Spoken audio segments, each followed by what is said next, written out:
नमस्कार। एसटिभी च्याटमा यहाँलाई हार्दिक स्वागत छ। म प्रकाश गिरी। एसटिभी च्याटको आजको अङ्कमा हामी चिरफार गर्नेछौँ हाम्रो अहिलेको सत्ता राजनीतिको। सरकार 5 दलीय गठबन्धनको छ, तर बडा फुर्सद आराममा छ सरकार। मन्त्री परिषद बनाउनको लागि पनि सरकारलाई हतारो छैन। बाँकी के कुरामा यसले हतारो गरेको होला हामी आफै अनुमान गर्न सक्छौँ। विपक्षी सरकारबाट निक्लिसकेपछि ऊ पनि सुस्ताएको छ।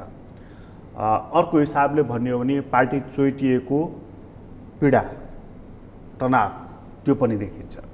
दुईटा पार्टी भएका छन् र सरकार र विपक्षीको बीचमा गुप्त भेटहरू भएका खबरहरू आइरहेका छन्। यसले अर्कै सङ्केत गरिरहेका कुराहरू पनि चर्चाको शिखरमा रहेका छन्। तर त्योभन्दा माथि एकछिन हेर्ने भने पार्टीहरू महाधिवेशनको सङ्घारमा रहेका छन्। नेपाली कङ्ग्रेस महाधिवेशनमा प्रवेश गरिसकेको छ आजबाट। नेकपा एमाले मङ्सिरमा महाधिवेशन गर्ने भनेर मिति निर्धारण गरेको छ र हामी महाधिवेशन गर्छौँ भनिरहेको छ। माओवादी केन्द्रले पुस या माघमा हामी राजनीतिक सम्मेलन गर्छौँ भनेर ऊ पनि महाधिवेशनको ढोका खोल्दैछ र अन्य पार्टीहरू पनि महाधिवेशनकै सङ्घारमा रहेका छन्, सानादेखि ठुलासम्म। ध्यानपूर्वक हेर्दाखेरि नेकपा फुट्यो, एमाले फुट्यो, हुँदै हुँदै हुँदै हुँदै सत्ता राजनीतिभन्दा पर रहेको विवेकशील साझा पनि फुटको सङ्घारमा पुगेको छ। आजको अङ्कमा चाहिँ हामी यी विषयलाई चिरफार गर्नेछौँ। के कारणले यस्तो विग्रह आउँदो रहेछ, के कारणले पार्टीभित्रको आन्तरिक व्यवस्थापन गर्न नेतृत्व कमजोर हुँदो रहेछ, असक्षम हुँदो रहेछ। आजको अङ्कमा यी विषयमा हामी चर्चा गर्नेछौँ। हामीसँग आज कुराकानीको लागि स्टुडियोमा हुनुहुन्छ डाक्टर प्रेम शर्मा, लामो समय प्राध्यापन गर्नुभएको, रिसर्चमा पनि उत्तिकै र घुमघाममा पनि उत्तिकै सक्रिय व्यक्तित्व हुनुहुन्छ। डाक्टर साहबलाई स्वागत छ। धन्यवाद। डाक्टर साहब, यो पार्टीहरूको महाधिवेशनबाट कुराको सुरुवात गरौँ, फुटटुटको त्यसमै जोडेर कुरा गरौँला। यो ठुला पार्टीहरू जस्तो जुन मितिमा कङ्ग्रेसले महाधिवेशन भनेको छ त्यही मितिमा एमाले पनि महाधिवेशन भनेको छ। एमाले विभाजनको पीडाबाट अझै मुर्जाइसकेको छैन, ऊ अझै तनावमै देखिन्छ। डाक्टर साहब, यो यिनीहरू जुन महाधिवेशनमा जाँदैछन् नि, महाधिवेशनमा जाँदाखेरि त्यहाँ देखिएको तीव्र गुट, तीव्र असन्तुष्टि, आरोप प्रत्यारोप आदि इत्यादि कति स्वाभाविक लागिरहेको छ तपाईँलाई? यो स्वाभाविकै छ। किन छ भन्दा उहाँहरू नीतिगत कुरामा, वैचारिक कुरामा उहाँहरू हुनुहुन्न। किनभने दलभित्र यस्ता किसिमको चरित्रहरू, व्यवहारहरू देखा पर्यो कि खास गरी पार्टीको अनुशासन, पार्टीको नीति, दर्शन, सिद्धान्तभन्दा बाहिरबाट व्यक्तिलाई व्यक्तिकै प्रतिस्पर्धामा उभिने चलन भयो। यो पार्टीको उम्मेदवार भन्दा व्यक्तिको विरोधी उम्मेदवार हुँदाखेरि मजा आए जस्तो तरिकाले उहाँहरू अगाडि उफ्रिराख्नु भएको छ। जस्तै नेपाली कङ्ग्रेसमा भनौँ, कति सम्भव कि असम्भव अथवा स्वाभाविक अस्वाभाविक भनेको झन्डै झन्डै 8 जना व्यक्ति त्यो उम्मेदवार हुने सभापतिको महत्त्वाकांक्षी छन् होइन भने यो कति स्वाभाविक कति अस्वाभाविक एउटा समस्या हो।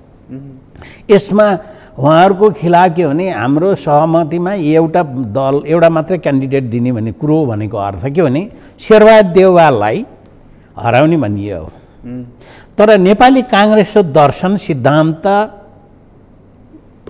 कुराभित्र पनि उहाँहरू पर्नु भएन। देशको त छोडिदिनुहोस्, देश हाँक्ने एउटा दलीय इतिहास बोकेको नेपाली काङ्ग्रेसले आज त्यस्तो किसिमको सोचमा, त्यस्तो किसिमको दलदलमा फस्ने भनेको त अलिकति स्वाभाविक त देखिया छैन।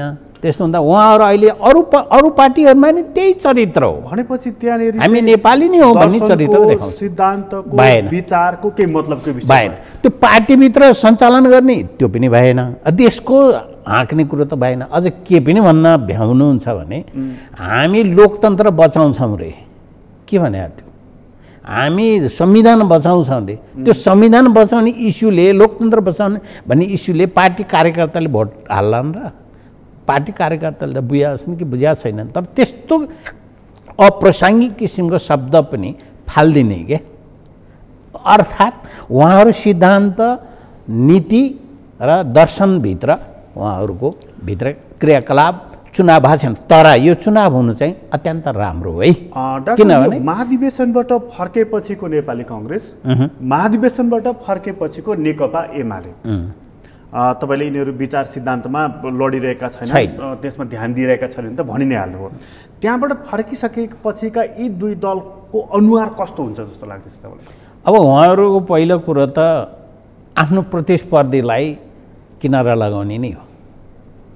एकले अर्कालाई, एले बीलाई, बीले सीलाई, एक्सले वाईलाई अथवा यो भन्ने कुराको चरित्र देखा परिगयो। कसरी फर्कनुहुन्छ भन्ने कुरा अब हाम्रो दलले आम निर्वाचनमा बहुमत ल्याउला अथवा ठुलो दल बन्ला, त्यसपछि सत्तामा जाने कुरामा मेरा कार्यकर्ता, सही कार्यकर्ता, मेरो लागि चुनावमा जिताउने कार्यकर्ताको लागि सुविधा दिने कुरामा उहाँहरू दत्तचित्त हुनुहुन्छ, न कि देशको समस्या समाधान, जनताको जल्दोबल्दो समस्यालाई सम्बोधन गर्ने भन्दा उहाँहरू पार्टी कार्यकर्ताहरूलाई खुसी पार्नलाई, प्रिभिलेज अथवा सुविधा दिनको लागि उहाँहरू तत्पर हुन्। जसको परिणाम आज देखा परिरहेको छ। पार्टी फुट्दा पनि फुटिसकेका व्यक्तिहरूले मन्त्रीको आकाङ्क्षी छन् अथवा मन्त्रीमण्डलमा उहाँहरू समावेश हुने उहाँहरूको ख्वाबले पार्टी फुटाइएको छ। यदि मन्त्रीमण्डलमा समावेश भएन भने हामी हट्छौँ अथवा अर्को पार्टी जोइन गर्छौँ भने अवसरको खोजीमा हुनुहुन्छ, दिशामा हुनुहुन्छ, जसको परिणाम अहिले देखा परिरहेछ।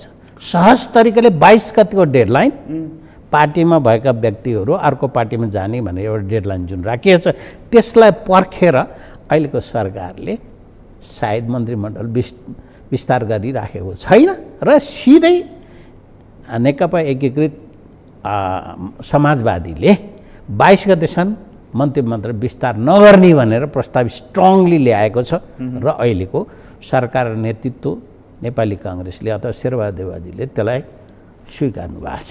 यही त हो नि गतिविधि होइन र? 5 दलीय गठबन्धनको सरकार जुन छ नि डाक्टर साहब, यो 5 दलीय गठबन्धनको सरकार चाहिँ नि लोकतन्त्रको जगेर्ना गर्नको लागि, संविधानको रक्षाको लागि, अग्रगमनको लागि उहाँहरू जुन भन्नुहुन्छ नि, यसैको रक्षाको लागि खडा भएको सिपाही हुने नि?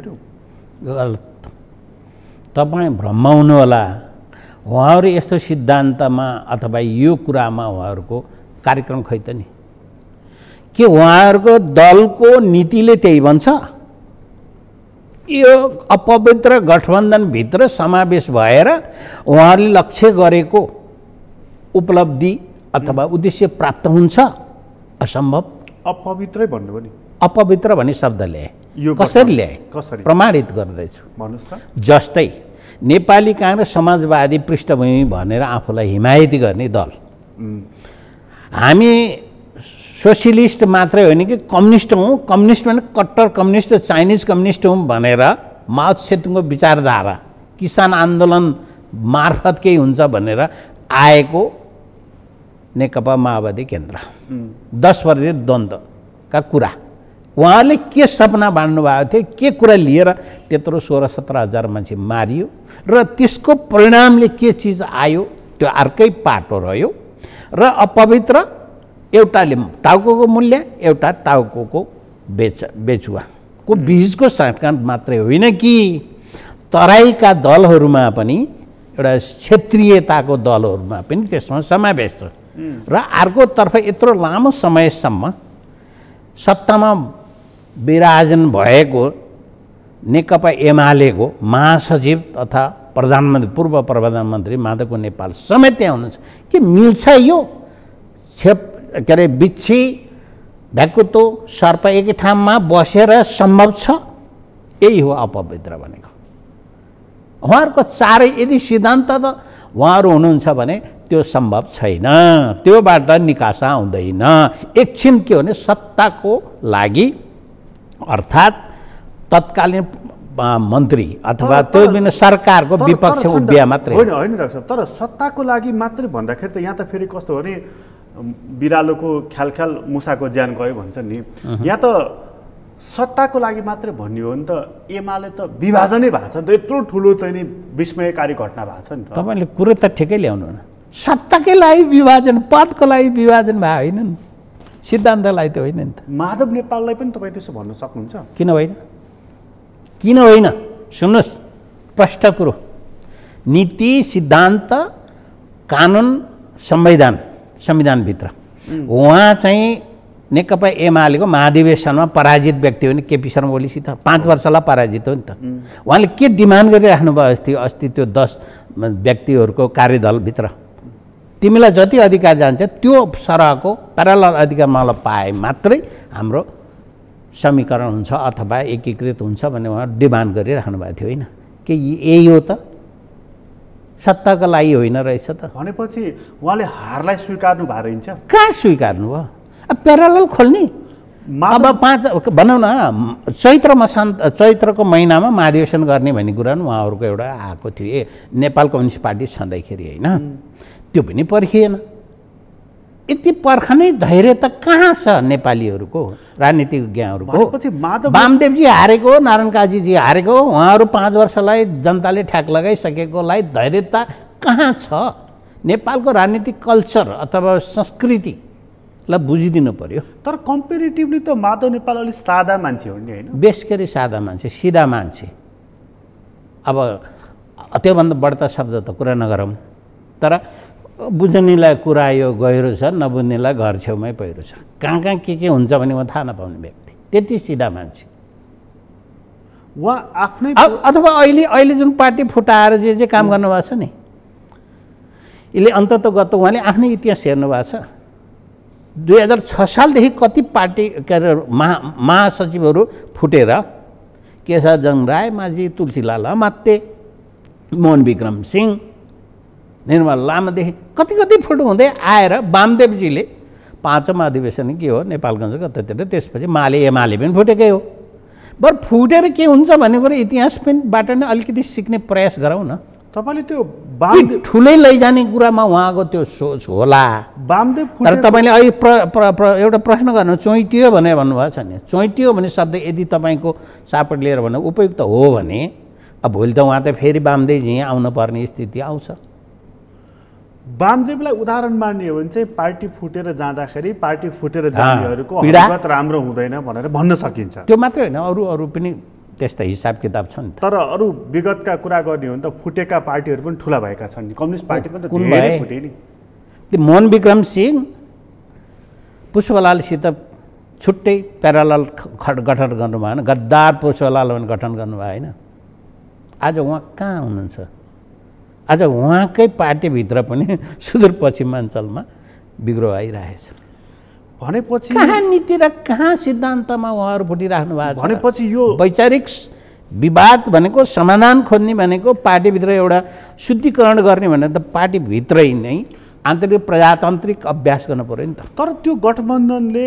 जब दुई पटकसम्म संसदको विघटन भयो त्यसपछि चाहिँ नि यो सडकदेखि यहाँसम्म आइपुग्या हो नि त भयो यस हिसाबले संविधानको रक्षा गर्नको लागि संसदको रक्षा गर्नको लागि यो पक्ष आयो भन्न मिल्दैन अब केपी ओलीले पनि भनिरहेको छ नि अहिले त लोकतन्त्रलाई संरक्षण गर्ने बचाउने हाम्रो जिम्मेवारी हो भनेको छ त्यो भन्ने शब्द एउटा कुरा हो कि केपी शर्मा ओलीले उहाँको टिमले भन्छु म त उहाँका सल्लाहकार लगायत ठुल्ठुला व्यक्तिहरू लगायतले पुस 5 गतेको कदमलाई सही ठानेर गरेका हुन् र होइन नि यति त बुझ्दिनु पऱ्यो नेपालको राजनीति उहाँले अनि पछि गएर फेरि अदालतले पुनर्स्थापना गरिसकेपछि फेरि पनि तिग्डम कहाँ चल्यो भन्दा फेरि संसद विघटन गर्ने मनसाय पुग्यो भने यी सबै कुरा स्वीकार्ने कहिले हार स्वीकार्ने कहिले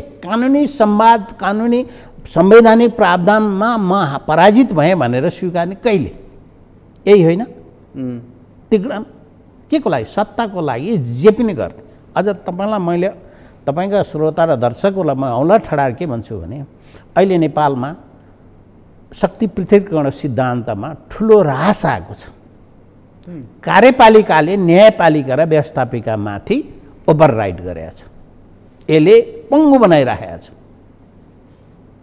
कसरी पङ्गु बनाइरहेछ फुटबल जस्तो यताबाट उता हिर्काएन उताबाट यता हिर्काउने बाहेक ओलीले हिर्काए देउवा कहाँ पुग्यो देउवाले हिर्काए ओली कहाँ आउने किसिमको काम भइरहेछ त्यही होइन अध्यादेशबाट पार्टी फुटाउने काम ल्याइयो फिर्ता लए अहिले फेरि पार्टी फुटाउने काममा देउवाले त्यही काम गरेका छन्। बेलुका 12 बजी चाहिँ संसद बन्द गरिन्छ, भोलिपल्ट 12 घन्टा नहुँदै फेरि संसद विधेयक ल्याइन्छ, अध्यादेश ल्याइन्छ। के यो न्यायपालिका व्यवस्थापिका माथिको अतिक्रमण होइन? अहिलेको हाम्रो राजनीति हेर्ने हो भनेदेखि चाहिँ अस्ति त्यो संसद विघटन, पुनर्स्थापना, नयाँ सरकारदेखि एमाले विभाजनसम्मको स्थिति हेर्ने हो भने र त्यसपछिको स्थिति हेर्ने हो भने एक किसिमले टम्म तलाउमा टम्म जमेको पानी जस्तो देखिन्छ। हो, घटनाहरू खास त्यसपछि घटेका छैनन्। घटना घटेका छैनन् कि हामीले देखेका छैनौँ? नदेख्नु भएको। भित्रभित्र कहिलेकाहीँ त पेन किलर खानुभएको छ भने ज्वरो एज इट इज निब होला, कम होला, होइन, सिटामल खानुभएको छ भने, तर रोग त भित्र निराकरण भइसकेका हुँदैन। किनभने रोगको निदान भनेको के भन्दा त्यसलाई एप्रोप्रिएट औषधि सिफारिस गर्ने हो। यो घटनाको त्यो रोगको डायग्नोसिसै भएको छैन। यो घटनाको खास रोग चाहिँ के हो? यो हामी यसको रोगको मुख्य कारण के हो त भन्दा संविधान, हामीले 72 सालको संविधान कार्यान्वयनमा छौँ। यो कार्यान्वयनतर्फ हामी अहिले स्थानीय तहको निर्वाचनमा, प्रदेशको निर्वाचन अथवा संहिताको अभ्यास गरियो, अथवा गणतान्त्रिक अभ्यास पनि गरियो, लोकतन्त्र पनि भनियो। यो भित्र अभ्यास गर्ने क्रममा के किसिमको कमी कमजोरीहरू सिस्टमिक अथवा प्रणालीमा के त्रुटि देखा परे भन्ने कुरामा कसैले नजर गरेको छैन। थाहा नपाइकन यो भित्र यो संहिता पनि अब सङ्कटमा आयो, होइन। लोकतन्त्र भने सङ्कटमा आइराखेको छ। त्यसमा छासछुस तरिकाले के देखिराखेको छ भन्दाखेरि जनमतमा जानुपर्छ भन्ने जस्ता भोइसहरू पनि, आवाजहरू पनि देखा पर्यो, आउनु थाले। अब त्यो किन छचल्किरहेको छ भने अब देश सञ्चालनमा अंशियारहरू हुन्छन्, इतिहास बोकेका हुन्छन् ती संस्थाहरू, ती व्यक्तिहरू, तिनीहरूको समावेशिता भएन भने विद्रोह हुन्छ अथवा असन्तुष्टि छाइन्छ। अब मैले वेदप्रसाद उप्रेती के भन्नेले अहिले फेरि एउटा दल घोषणा गरेका छन्, राम को हुन्। अब यस्तो आउनुको अर्थ के भने विकल्प खोजिराखिएको अवस्था छ। त्यसै कारण संविधान सम्मत कार्यान्वयनमा के किसिमको व्यवधानहरू आयो भन्ने कुरो बुझ्नु परेन। भनेपछि रोग चाहिँ के 3 महिना 4 महिनामा के अरे प्रदेश सरकारहरूमा 3टा मुख्यमन्त्रीहरू फेरि नि चलन आइसकेपछि त्यसमा सोच्ने कि नसोच्ने? के हो विचलन? कहाँ भन्दा संविधानभित्रका रहेका कमी कमजोरीहरू प्रति कहिले सोच्ने त?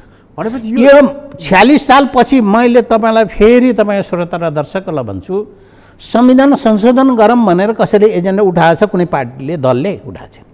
तर भर्चुअल्ली है, माधवको नेपाललाई जस दिन्छु मैले, उहाँले 2055-56 सालतिर कता हो संविधानमा संशोधन गरौँ, माओवादी समस्या पनि समाधान हुन्छ अनि आम निर्वाचनको उसमा जाइन्छ भन्ने कुरा उठाउनु भएको। तर कुनै दलले संविधान संशोधनको एजेन्डा ल्याएको छ? कस्तो एजेन्डा ल्याइएको छ भने अध्यादेशबाट तपाईँलाई फुटाउने अनि मलाई सहज गर्ने, डिभाइड एन्ड रुलको थ्योरी लागू गर्नलाई संविधान के व्यवस्थापिकाको अधिकार क्षेत्रलाई कुण्ठित पारेर अगाडि आफूलाई स्वार्थ हुने तरिकाले दलीय चरित्र पनि होइन, व्यक्ति चरित्रमा काम गर्ने संस्कृतिको विकास भएको कुरो कसैले उठाएको छ? अहिलेको मूल रोग भनेको चाहिँ यो संविधानले ल्याएको चाहिँ नि असरै हो डाक्टर साहब। हो, त्यसभए अब प्रहार हुने भनेको यही संविधानमाथि नै हो। अब यो संविधानभित्र धेरै विचलनहरू देखा परिसकेको कुरो त बुझ्नु पर्यो नि त। अहिले सतहमा आएर तपाईँले भन्नु भने केही नयाँ दलहरू खुलेका छन्, जो भन्दैछन् राजा चाहियो, जो भन्दैछन् हिन्दू राज्य हुनु पर्यो नेपाल भनेर, संहिता हुनु हुँदैन भन्दैछन्। कतिपयले समावेशीको र समानुपातिको यो चरित्रमा पनि रिथिङ्क गर्नुपर्छ भन्न थालेका छन्। अब त्यसभएदेखि यो जनमत बिस्तारै बढ्दै जनमत सङ्ग्रहमा जाउँ भन्ने कुरा चाहिँ प्रबल रूपमा आउँछ, सम्भावना बढी छ। किन भन्दा अब हेर्दै जानुहोस् त अहिले अब झन्डै 2 महिना हुन लागिसक्यो 5 दलको गठबन्धन भन्नुहुन्छ तपाईँ, होइन। यसले सरकार किन बनाउन निर्माण गर्न नसकेको भन्दा वास्तै छैन, यसको महत्त्व थाहै छैन। जे गरे पनि हुन्छ, तपाईँ कट्टु र एउटा ब्रामा हिँडे नि हुन्छ भने जस्तो तरिकाको कल्चर भयो त बा त्यो तरिका यही हो। त्यो विलम्बको कारण एक वाक्यमा भनिदिनुहोस् न। एक वाक्यमा हो, ककलाई के पद दिने भने उहाँहरूले प्रतिबद्धता गर्नुभएको छ पार्टीमा मिलाउनको लागि। जस्तै तपाईँले दल फुटाएर पनि मलाई समर्थन गर्ने तरिकाले आउनुहोस् भनेर काङ्ग्रेसले भने त होइन होला, प्रचण्डजी उहाँहरूको एउटा गठबन्धनले त्यो भनेको थियो, त्यसमा नेकपा एमाले फुट्यो होइन। त्यो 22 जना या 14 जना को आए, त्यतातिर आए। त्यस्तो वचनबद्धतालाई पुरा गर्नको लागि भएको त हो नि। यो मन्त्री बनेन भने ढिलो भएको यही हो। भनेपछि मन्त्री बनाइएन भने ती साथीहरू फेरि फर्किन्छन् भने डरले बरु नभइरहेको 22 गते पर्खेको कारण यही हो। यो तपाईँले जुन संविधानको कुरा गर्नुभयो नि, यो चाहिँ अब प्रहार त्यहाँ हुन्छ है भनेर। अब संविधान प्रहार भइसक्यो। मलाई एउटा कुरा बताइदिनु डाक्टर साहब, तर जबसम्म मूल राजनीतिक दलहरूले नेपाली कङ्ग्रेस, नेकपा एमाले, माओवादी लगायतका दल छन् नि, जबसम्म यिनीहरूले आफ्नो मूल एजेन्डामा अथवा भनौँ न संविधानलाई उनीहरू जुन अपनाउन स्वीकार गरिरहेका छन् त्यहाँ उनीहरू फर्लक्क फर्किँदैनन्, तबसम्म त यी आवाज त उठिरहन्छन्। यो कुराको अर्थ रहन्न नि। कुरो उहाँहरूले के सोचिदिनु पऱ्यो भने मधेसका दलले सोकल मधेसको दल भनौँ, त्यो त हुन त त्यो कुण्ठामुण्ठा हो, त्यो दलीय चरित्र त देखाइ पर्दैन। तैपनि उहाँहरूका केही समस्या छन् भने पनि त्यसलाई सम्बोधन गर्ने तरिकाले समावेशीता अङ्गीकार गर्नु पर्यो र देखिएका कमी कमजोरीहरूलाई सम्बोधन गर्नु पर्यो होइन। कतिपय कुरा त उठाउनका लागि वाद विवादका लागि विवादकै रूपबाट अगाडि आइरहेका होलान् ती कुराहरू। जस्तै अब नेकपा के अरे केपी शर्मा ओलीको सरकारले द्वन्द्वरत रहेका 2 जना विप्लवजी र अर्को के राउत के उसको पनि समाधान गर्ने काम गरे नि त। अहिले त उहाँहरू सिके राउतको लगायत धेरै कुराहरू मन्थन गरे नि त। सम्बोधन गर्ने भन्ने कुरा केही कुराहरू हुन्छन् है। र अहिले ती कुराहरू जेन्युन माग हुन् कि होइनन् भन्नु पऱ्यो कि। नागरिकता ऐनका कुराहरू खालि एकछिन क्षणिक स्वार्थको लागि ती कुराहरू पास गरेर त साध्य होइन। जस्तै अहिले 20% केन्द्रीय समितिको सदस्य हुनुपर्ने र संसदीय दलको 20% को अर्थ के हो त भने अस्थिरता उन्मुखको चिज हो। अब यसलाई फेरि बन्द गरौँ भन्ने कुरा भयो। त्यो अस्थिरता किन बाख्राभित्र छिराउने अनि ढोका लगाइदियो भने त बाख्राभित्र बस्छ, त्यही त हो नि। यो मतलब यी ठुला दल छन् नि डाक्टर साहब, यी ठुला दल चाहिँ नि अब जुन 1 वर्ष 1.5 वर्ष पछि जुन निर्वाचन हुनेछ स्थानीयदेखि केन्द्रसम्मको, यिनीहरूले चाहिँ यो पटक चाहिँ नेपाललाई फर्काएर हिन्दू राज्य नै बनाऊ भनेर एजेन्डा बोक्छन्। अब अहिले मैले देखेको है, लोकतन्त्र बचाउनको निम्ति हामी चुनाव गरौँ भन्छन्। यो बडा भेग कुरा हो, अस्पष्ट कुरा हो, भावनात्मक कुरा होला। तर उहाँहरूको चुनावी एजेन्डा के हो त नि? उहाँको दलले अङ्गीकार गरेको सिद्धान्त के हो त नि? कार्यक्रम के हो त? नीति के हो त नि? खोइ त्यसमा बहस भएको। त्यो किसिमको एजेन्डा जनताको अगाडि राखेर यसमा तपाईँहरूको समर्थन हुनु पर्यो भनेको अर्थ के हो त नि? उहाँहरूसँग 6 एजेन्डा, उहाँहरू एजेन्डा विहीन हुँदै जानुभएको हो पक्कै पनि। अब त्यसै सिद्धान्त विहीनबाट एजेन्डा विहीन हुँदै हुनुहुन्छ उहाँहरू। भनेपछि अब त्यसै अनि यो जमात तरिकाले उहाँले गोलबन्द गरेर मान्छेलाई भ्रममा राखेर मात्रै हो होइन भने नेपालमा सिद्धान्त विहीन दलीय चरित्र विहीनको राजनीति तिकडम चलिरहेको छ। अब एजेन्डा विहीन भएपछि चाहिँ पार्टीहरूले त्यसपछि के गर्छन् भन्दाखेरि रङ मङ्ग्याउने काम गर्छन्। यो गोलमाल हो। त्यो गोलमाल गर्नको लागि अब नेपाल फेरि हिन्दू राज्य बनाउने भन्ने मुद्दा यिनीहरूले बोक्छन्। उठ्न सक्छ, तर नउठ्ला भन्नै पर्दैन। किनभने भनिहाल्नुभयो मूल एजेन्डा त छैन, नभएपछि के गर्ने? के को लागि त?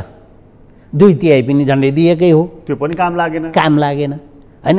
हामीले के अरे यो के भन्छ समाजवादी सिद्धान्त अनुसार हामी अगाडि हामीले सत्ता प्राप्त गरेका थियौँ भने काङ्ग्रेसले भन्ने ठाउँ पनि छैन है। किनभने हामीले यो आतङ्ककारी थिए, यिनका टाउको मूल्य राखेका थियौँ, अहिले हामी मिलिसक्यौँ, अहिले के कारणले मिल्नु भयो त्यो पनि कुनै जस्टिफिकेसन छैन। छ त? एजेन्डा छैन। अनि यस्तो तरिकाले अब यसो जनतालाई खुस केही फाल्ने हो। त्यो खुस्सा केही समय त्यो प्रकाशजी खुस्सा फाल्ने एजेन्डा चाहिँ हिन्दू राज्य हुन सक्छ यो हुनसक्छ।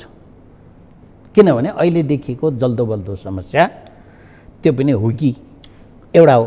अब अलिकति के को न्यानो खोज्ने मान्छेले राजतन्त्रको विषयमा जनमतसङ्ग्रह गरौँ कि भन्ने पनि राख्लान्। तर राजतन्त्रको स्ट्रक्चर कहाँ छ, रूप कहाँ छ, इमेज कहाँ छ भन्ने कुरा पनि अङ्कन गर्नै पर्ला होइन।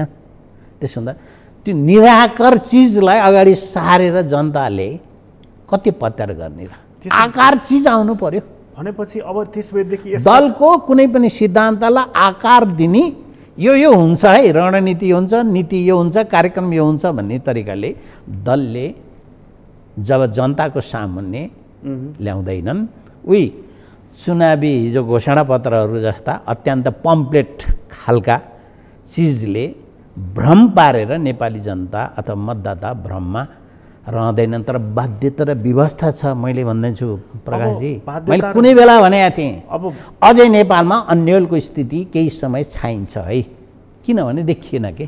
यो मलाई एउटा कुरा तपाईँले नयाँ पिँढी पनि देख्नु भएन होइन र? म नयाँ पिँढीमा आउँछु डाक्टर साहब, तर मलाई एउटा कुरा चाहिँ अलिकति राम्रोसँग बताइदिनु डाक्टर साहब। अब चाहिँ जस्तो हामी मिल्यौँ भनेर पनि अघिल्लो चुनावमा गए, कम्युनिस्टहरूको बृहत एकता भनेर त्यो प्रयोग पनि यो 3.5 वर्षमा अनि जनताले दिए होइन, अभिमत दिए। काङ्ग्रेसले हामी लोकतन्त्रवादी यान त्यान भन्दै ऊ पनि गएकै हो, उसले पनि 48मा 56मा अस्ति पाएकै हो, मौका पाएकै हो। अब के एजेन्डा लैजाला, अब कम्युनिस्टहरू फुटेका छन् हामीलाई देऊ भन्ला उसले, त्यो पब्लिकले कति पत्याउला। यी दुइटै दल टेस्ट भयो नि त बेस गरी बारम्बार अवसर पाउनुभयो उहाँहरूले। अब चाहिँ यी दलहरूसँग एजेन्डा छैन, अघि तपाईँले भनिहाल्नुभयो छैन। त्यसपछि अर्को कुनै नयाँ केही शक्ति इमर्ज भएर आउँछ। अब केही समयभित्र यही दल बाहिरबाट त्यसरी भ्याकुममा त आउँदैन, शून्यताबाट त केही पनि पलाउँदैन।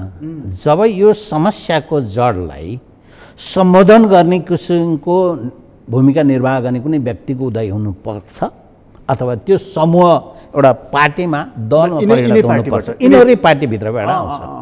त्यो यसको विकल्प अर्को छैन के। यिनै पार्टीबाट भन्दा एउटा प्रसङ्ग सम्झेँ डाक्टर साहब मैले, एउटै यिनै पार्टीबाट भन्दा बडा कमजोर अवस्थामा थियो नेपाली कङ्ग्रेस। 56 सालमा गिरिजाप्रसाद कोइरालाले के गर्यो भने अबको प्रधानमन्त्री कृष्णप्रसाद भट्टराई भने, मत ल्याए, बहुमत ल्याए, पक्कै पनि 6 महिनापछि उनलाई हटाइदिएर आफू प्रधानमन्त्री भए। अब यी पार्टीहरूले नि काङ्ग्रेसले एमाले अघि हामीले कुरा गऱ्यौँ यिनीहरू महाधिवेशनको सङ्घारमा छन् भनेर नयाँ नेतृत्वलाई पार्टीको जिम्मेवारी सुम्पिएर अब फलानु युवा नेता चाहिँ हाम्रो पार्टी हाँक्छ, त्यसपछि त्यसले देश हाँक्छ भनेर यिनीहरू त्यसरी उद्वेलित भएर आउला नि त। अब हेर्नुहोस् है समस्या, मैले जे कुरो भनिराखेँ त्यसैको लाइनमा तपाईँले ल्याउनु भयो कि संविधानमा पनि धेरै कमी कमजोरी लुपहोल्सहरू पुवालहरू देखा परे। अब यो दलीय चरित्रको पार्टीको नीतिभित्र पनि प्रशस्त कमी कमजोरीहरू देखा पर्यो, जसको कारणले अहिले क्रियाशील सदस्यका समस्याले आजको दिनमा सुरुवात हुने जुन वडा स्तरबाट नेपाली काङ्ग्रेस अधिवेशन भइराखेको हो त्यो पनि सम्पन्न भइराखेको छैन। मुख्य नेताहरूकै जिल्लामा त्यो समस्याहरू देखा परे। काठमाडौँ लगायतदेखि विमला नदीकैदेखि देउवाकै डडेलधुरादेखि धेरै ठाउँमा समस्या पर्यो। त्यसतर्फ पार्टीले सोच्ने कि नसोच्ने, 6 चोटिसम्म शेरबहादुर देउवालाई प्रधानमन्त्री दिने के कारणले भन्ने कुरामा सोच्ने कि नसोच्ने, चाहे त्यो विमलेन्द्र निधि होस्, चाहे त्यो 8 जना महत्त्वकाङ्क्षी भएका अरू व्यक्तिहरू रामचन्द्रजीहरूलाई सोध्नु होला। अब पार्टीको कमी कमजोरी कहाँ रहेर 7 चोटिसम्म अथवा 6 चोटिसम्म प्रधानमन्त्री दिनुपर्नेको बाध्यता र व्यवस्था के हो भनेर सोच्नु परेन। र महिलाहरूको समस्या समाधान पनि नहुने, समावेशी नहुने भने गुनासो महिलाहरूको नै रहने, जनजातिहरू रहने, मधेसीहरूको रहनेलाई विधिवत उहाँहरूको दलको नीतिमा अथवा विधानमा केही संशोधन गर्नुपर्ने आवश्यकता भएन र? कोही सोच्नु भएको छ कि कोही दलले सोचेको छ कि 2 कार्यकालभन्दा पछाडि अन्तर्राष्ट्रिय अभ्यासहरू पनि हेरेर कुनै व्यक्ति चाहिँ उपयुक्त छ छैन भन्ने कुरा पनि त हेर्न पर्ने होइन र? यतातिर नि सोचियो र? त्यसो हुँदा नीतिगत कुरामै उहाँहरू त्यो खोस्टो चाहिँ देखाउने, त्यसलाई म्यानिपुलेट गरेर आफ्नै तरिकाले प्रयोग गरेर सत्तामा आउने बाहेक नीतिभित्र चल्ने उहाँहरूको कल्चर रहेन।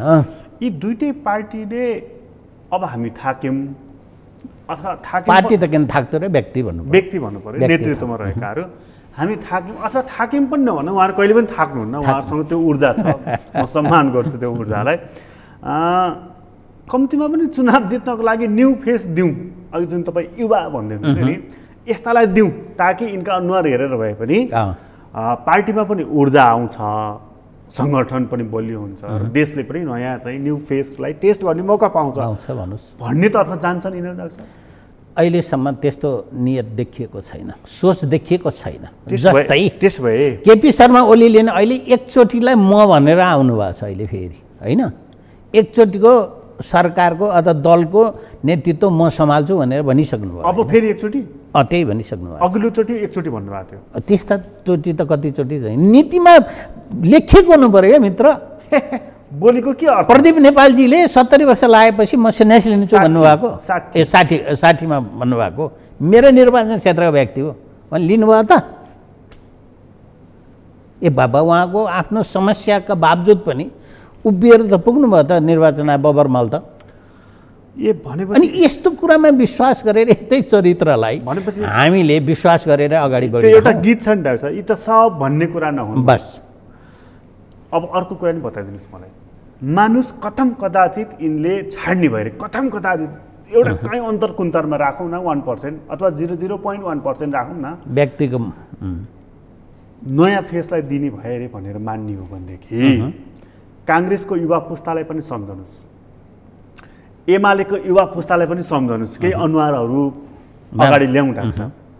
यो युवा पुस्ता यो जिम्मेवारीलाई वहन गर्न सक्ने दरिलो काँध भएको छ।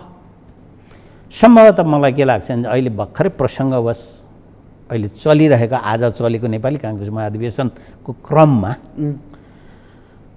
रामचन्द्रजीले केही कुराहरू बाहिर ल्याउनु भएको छ। उहाँहरूको क्याम्पमा 7-8 जना त्यो दावेदार हुनुहुन्छ। उहाँहरूको के छ भन्ने कुराको तफसिलका कुराहरूको बिचमा युनिफाइड एकमत हुन सकेको छैन। शेरबहादुरजीको त्यसको अर्थ के भने शेरबहादुरजी अलि स्ट्रङ भएर आउनु भएको छ क्या अहिले। अन्य अन्य विभिन्न कारण, किन 21-22को सिट भएको अहिलेको संसदमा छप्पड फार्के दिएर आएर त्यत्रो 2/3 सरकार विघटन भएर विद्रोह भएर सडकमा आइपुगेको एमाले के नेपाल कम्युनिस्ट पार्टीकाले 17 छुङ तर अहिले तपाईँले भने 5वटा गठबन्धन आइसक्यो। तर उहाँहरूले आफ्नो उत्तराधिकारी घोषणा गर्नुभएको छ त। शेरबहादुर उत्तराधिकारी को हो त? अथवा नेपाली काङ्ग्रेसको भनौँ न, नेपाली काङ्ग्रेसको उत्तराधिकारी को हो त? महामन्त्री बा कोही व्यक्ति त हुनु पऱ्यो नि, एउटा पद सोपन हुन्छ कि हायरार्की हुन्छ नि त। हायरार्कीमा सेकेन्ड म्यान को हुने त? अब हारे पनि प्यारालल त गुर्नी। रामचन्द्रजी जहाँ शेरबहादुर पुग्थ्यो त्यहीँ पुग्नुहुन्थ्यो होइन भाषणमा। अनि केपी शर्मा ओली जहाँ भाषण गर्दा त्यही ठाउँमा माधवको नेपाल पुग्नुपर्ने होइन, अथवा उनको क्याम्पले त्यो ठाउँमा अतिथि बनाएर ल्याउने, यही होइन कल्चर। एकपटक हारिसके 5 वर्षपछि उसले जे बिल्ड गर्छ पार्टीमा, दलमा, त्यसलाई पत्यार गर्ने किसिमको वातावरण खोइ त नि। दासत्व हो यो, दास स्वीकार्ने अनि थापना गर्ने, मूर्ति त्यहाँ ढुङ्गो थापना पर्ने, बोको काटेर रगत मात्र त्यहाँ फाल्ने, मासु मजाले आफूले हँसुर्ने। के नयाँ पिँढीको तरिका यही हो? नयाँ पिँढीले देखाएको तरिका पनि मिलेन र उहाँहरू पुरानो भइसकेमा हामी त्यसै कारणले हामी चाहिँ हस्तान्तरण गर्छौँ। त्यसो भने त तपाईँहरूको बिचमा आओस् भनेर एक त जेन्टलम्यान तरिकाले बस्ने किसिमको कल्चर खोइ त नि।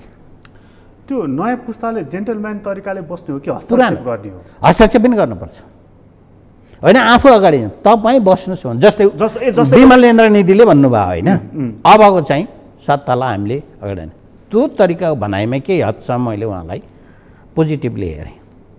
आउनु पऱ्यो। गगन थापा अहिले महामन्त्रीमा छ। अरू तपाईँहरूको महामन्त्रीको कार्य सम्पादन मैले हेरेँ। अब तपाईँहरूबाट यसले निकासा पाउने हो अवस्था देखिएन दलमा। त्यसै कारण मैले उम्मेदवारी गरेँ, तपाईँहरू चुप लाउनुहोस् भनेर बकाइदा साथ बोलेर आउनुपर्छ है, पारदर्शी तरिकाले मुख लुकाएर होइन त्यसरी।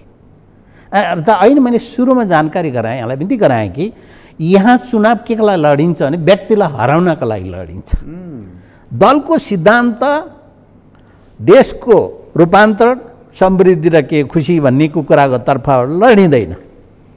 मैले तपाईँलाई हराउनु भए मलाई आनन्द ला। एमालेमा चाहिँ एमालेको युवा पुस्ता चाहिँ कति तयार छ डाक्टर साहब नेतृत्वको लागि? अब एमाले भित्र सबैभन्दा समस्याको कुरा के छ भने 15 वर्षसम्म माथिको नेपाललाई महासचिवमा राखे, अनि त्यसपछि गएर अहिले 2/3 सरकार नेतृत्व गर्ने अवसर नेकपा एमालेकै तर्फ केपी शर्मा ओलीले पाए। तर अर्कोतर्फ प्रकाशजी एउटा समस्या छ यी नेताहरूमा, मैले तपाईँलाई कहिले पनि नचिन्ने क्या, नचिन्ने। प्रकाशजी त यस्तो पो हुनुहुन्न रहेछ भने फेरि अलिकति चित्त दुखेपछि भनिहालेँ, नचिनिकन तपाईँसित मैले किन सङ्गत गर्ने? केपी शर्मा ओलीले प्रचण्डलाई नचिन्ने, प्रचण्डले केपी शर्मा नचिन्ने, शेरबहादुरले प्रचण्डलाई नचिन्ने, अनि माधव नेपालले त्यो ओलीलाई नचिन्ने, यस्तो किसिमको भ्रम र यस्ता खुरापाती र यस्ता किसिमको क्षुद्र तरिकाको स्वभाव र ज्ञान सचेतना भन्छु एवेरनेसै नभएका, अनि हिजो ती 10 जनाले भक्कु शराब हाले नि त, सडक छाप तरिकाले तल गाली गरे नि त। किन गाली गरियो होला? फेरि बिस्तारै उठेर त्यहीँ आइपुग्ने, यतिसम्म शब्द प्रयोग गरे, निसन्तानका शब्द समेत प्रयोग गरे नि त नेताहरूले, होइन? कसको व्यक्तिगत करियरमा इन्टिग्रिटीमा समेत बडा पीडा हुने तरिकाले समेत व्यक्त गरे नि त। यस्तो तरिकाको सोच कसरी आवेशमा आउँछ राजनीति गर्ने व्यक्तिमा, कम बोल्न सकिन्छ होला।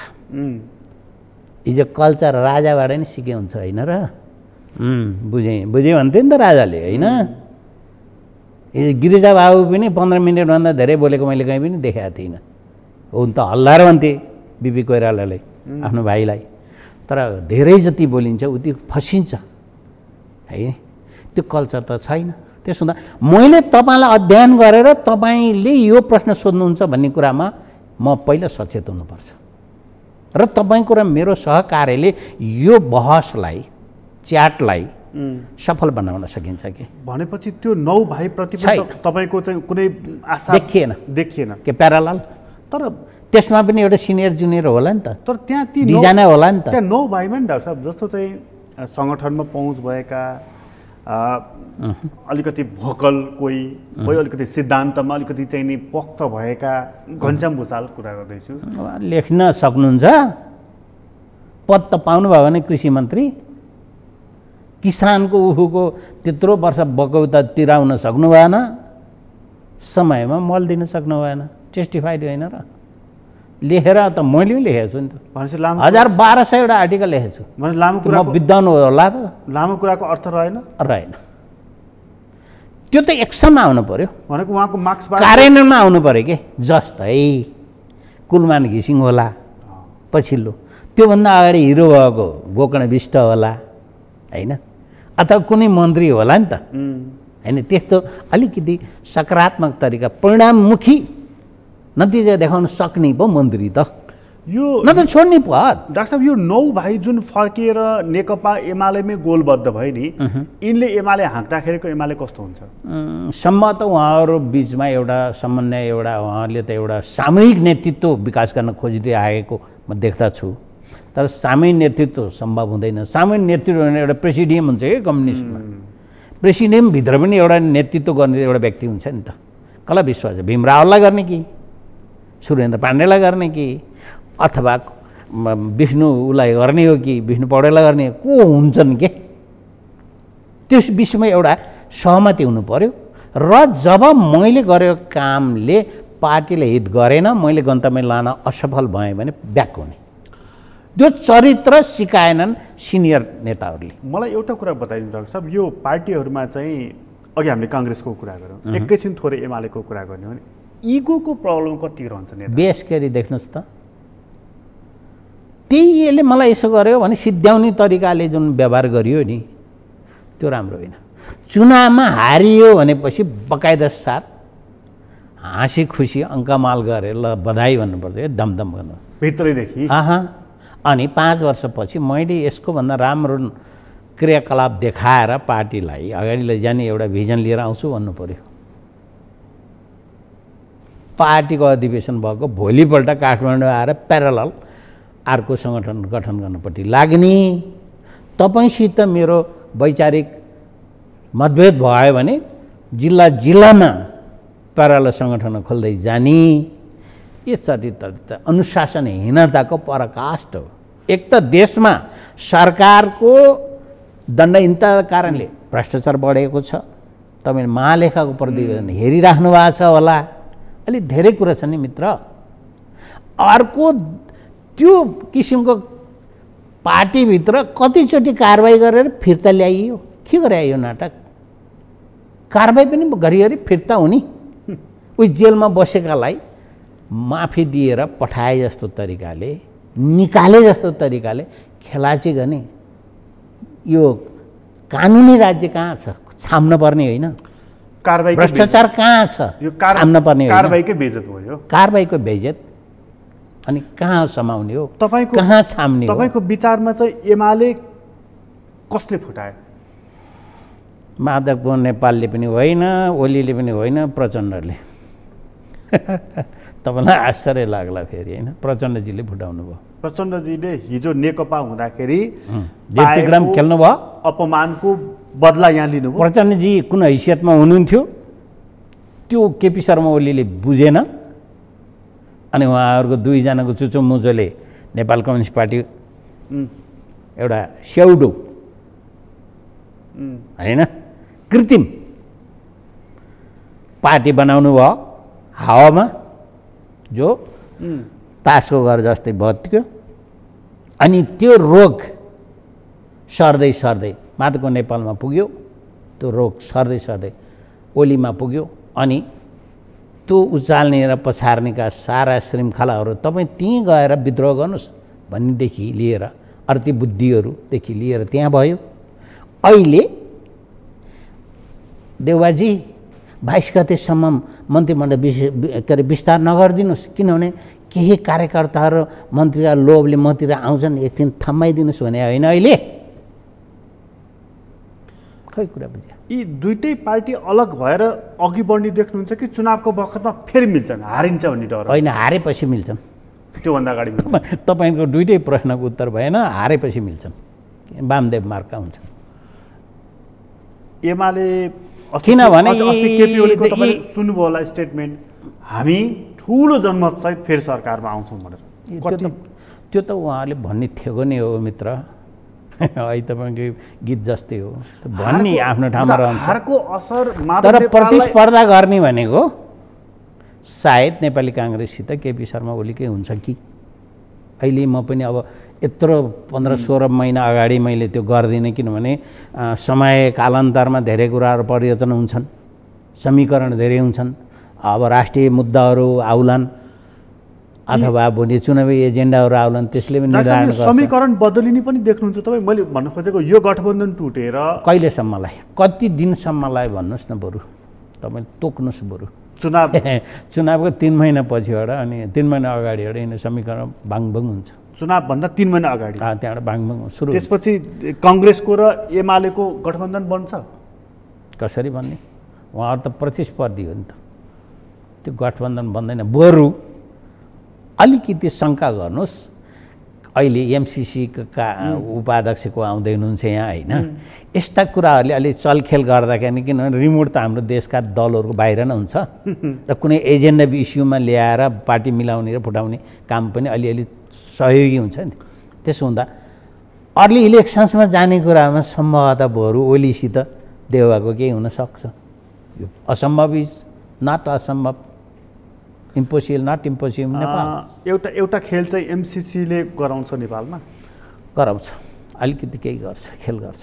त्यो तर लाजमनी कुरो हो प्रकाश, यो गठबन्धन म एउटै मात्रै एमसिसीको कुरा गर्छु।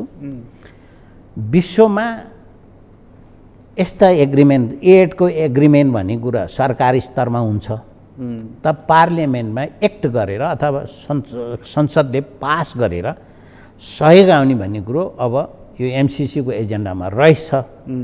श्रीलङ्कामा पनि गरेको, तर त्यो राष्ट्रिय कानुनले अथवा संविधानले नमाने बाजिएमा हुँदैन भन्ने छ।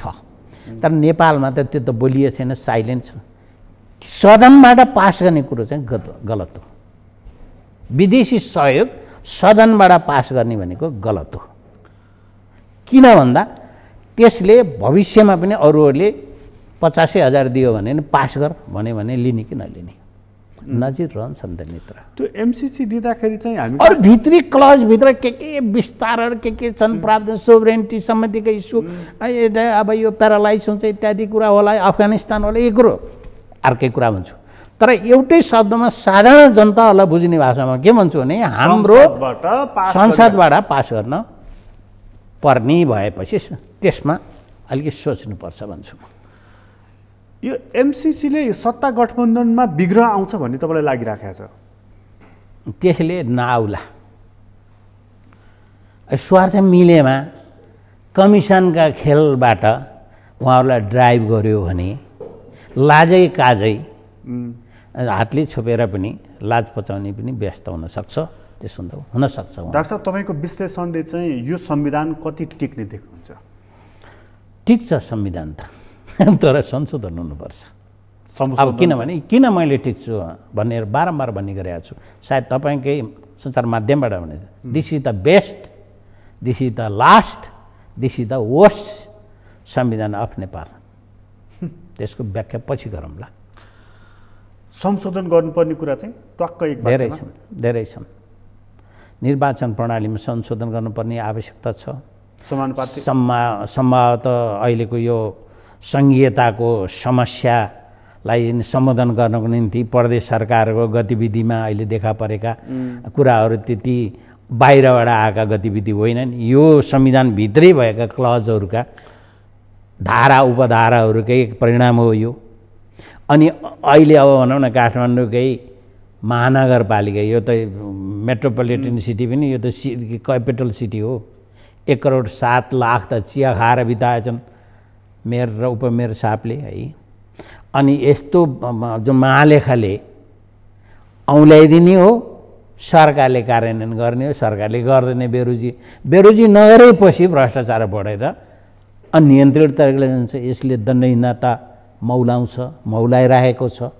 अनि खालि ल यो फोहोरको डङ्गुर लगाएर बालुवाटारको त्यो अख्तियार अनुसन्धान के होमा थुपारिदिने, अनि संविधानभित्र चाहिँ मिचेर चाहिँ कार्यपालिकाले जे गर्ने अनि त्यो लगाएर सिंहदरबार न्यायपालिका लगाएर थन्काउने तरिकाले कहाँ हुन्छ? विचार गर्नु पर्दैन? डाक्टर साहबलाई धेरै धन्यवाद। हस्, धन्यवाद। आदरणीय दर्शक तपाईँलाई पनि धन्यवाद। आज हामीले कुराकानी गऱ्यौँ डाक्टर प्रेम शर्मासँग। उहाँसँगको कुराकानी अहिलेलाई यति नै। एसटिभी च्याटबाट म प्रकाश बिदा दिन। सगरमाथा टेलिभिजन हेर्दै गर्नुहोला। नमस्कार।